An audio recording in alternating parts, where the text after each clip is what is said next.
ready for your next comedian? Yes? Come on, make some more noise. I want to hear it. This guy is awesome. I've seen him perform before. He's a copywriter at JWT. Make some noise for Javier Molinos.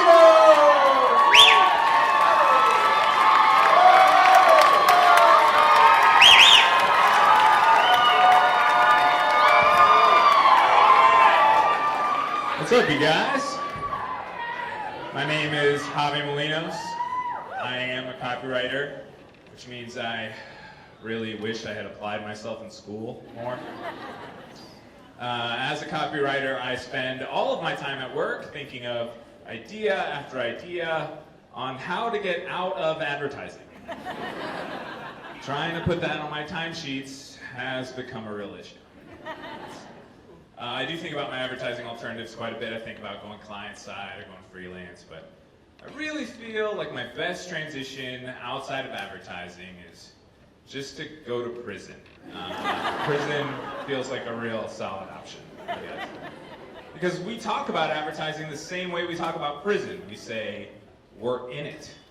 We're in advertising, like we're serving a fucking sentence.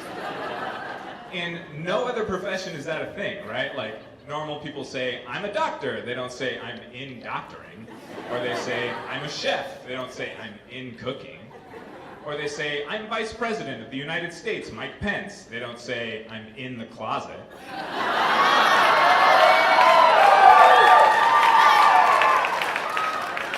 And advertising is a lot like prison, you guys. It's a casual work environment. People are often divided into groups. And just like in prison, dreams die in there every day. The only real difference between advertising and prison is that in prison, they actually have scheduled time for you to see your family.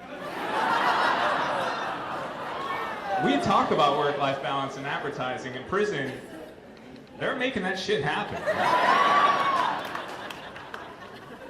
Plus, we all have those same prisoner conversations in advertising, right? Like, you mention you're in advertising to somebody that's in advertising, and they're like, how long you been in, bro? 7 years. Oh, my God, man, you ever think about getting out?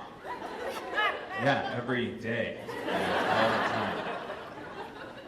And then, of course, they ask you, what are you going to do when you get out? We all have those sad prisoner answers. We're just like, I just want to spend time with my family. I miss my kids.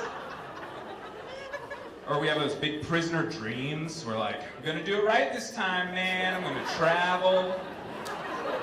Maybe open that little chocolateria I'm always talking about. You know? And in the back kitchen, I'll have a chocolate lab.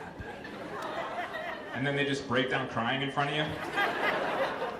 And you realize that a chocolate lab is not a place to experiment with dessert. They just really miss their dog. You ever talk to somebody that got out of advertising and they talk to you like they turned their whole fucking life around?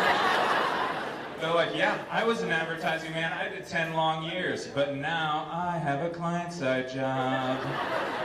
Cleaning the porta potties at Coachella, and my life is amazing. It's tough out there, man. Advertising people don't normally survive on the outside. You know, everybody that leaves advertising goes right back into advertising. That's the cycle. Everybody leaves advertising with good intentions. Everybody's like, I'm gonna go work on my graphic novel. But then an old friend calls you for an easy job. You know, it's just a one-time thing. It's just banner ads. But banner ads are the gateway ad. And then one time turns into freelance. But it's just enough advertising that you still feel like you can lie to your friends and family about what it is that you're doing. You're like, no, I'm teaching paddleboard yoga. But it's bullshit. Everybody knows you're slinging ads on the side. Everybody knows you're in that ad hustle.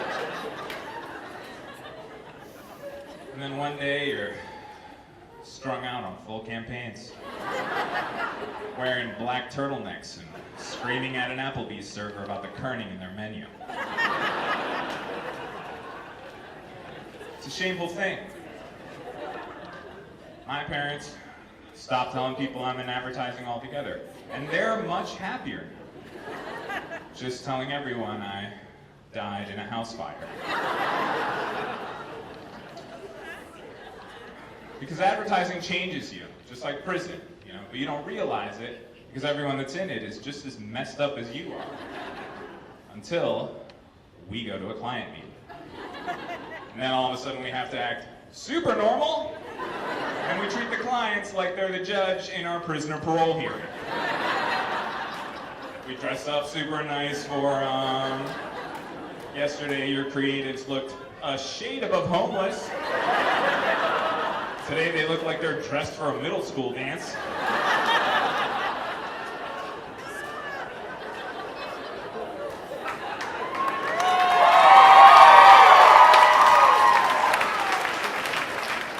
And just like any good judge, the client just wants to know that you've thought about what you've done. And we respond with words we've never used before in our life. We're like, this logo is very exuberant. We feel it has an auspiciousness that will resonate with your target populace. And then by some miracle, the client approves your work, and you hug your account person like they're the shitty lawyer with a heart of gold that believed in your case all along. And then we go back and we make more advertising. Because advertising is forever. Advertising is like a death row sentence, except at the end of it, only a little piece of you dies. Javier Molinos, thanks for your time.